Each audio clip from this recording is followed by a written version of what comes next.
ଏବେ ସୁଭଦ୍ରା ଯୋଜନାରେ ନେଇକି ଆସିଲା ଗୋଟିଏ ବହୁତ ବଡ଼ ଅପଡ଼େଟ୍। ଆଉ କ'ଣ ଅପଡ଼େଟ୍ ଆସିଛି ଏଇ ଭିଡ଼ିଓ ମାଧ୍ୟମରେ ଜାଣିମା। ଆଉ ଜାଣିବା ପାଇଁ ଭିଡ଼ିଓଟି ଆପଣମାନେ ଲାଷ୍ଟ ପର୍ଯ୍ୟନ୍ତ ଭିଡ଼ିଓଟି ଦେଖନ୍ତୁ, ସମ୍ପୂର୍ଣ୍ଣ ଜାଣିପାରିବେ।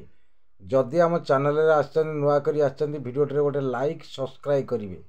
ଚାଲନ୍ତୁ ସମ୍ପୂର୍ଣ୍ଣ ଭିଡ଼ିଓଟି ଆରମ୍ଭ କରିବା। ଜାନୁଆରୀ ମାସରେ ମିଳିବ ସୁଭଦ୍ରା ଟଙ୍କା। 20 ଲକ୍ଷ ହିତାଧାରୀଙ୍କୁ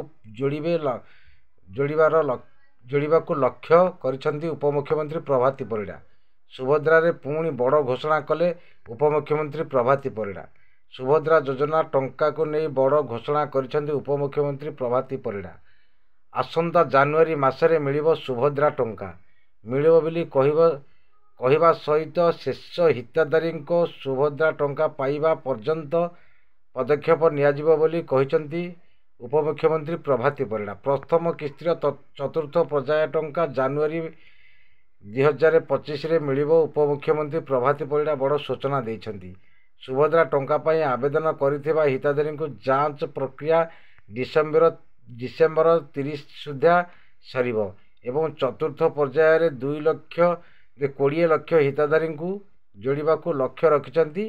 ତେବେ ଜାନୁଆରୀ ମାସରେ କେଉଁ ତାରିଖରେ ସୁଭଦ୍ରା ଟଙ୍କା ମିଳିବ ତାହା ସେ ପ୍ରକାଶ କରିନାହାନ୍ତି।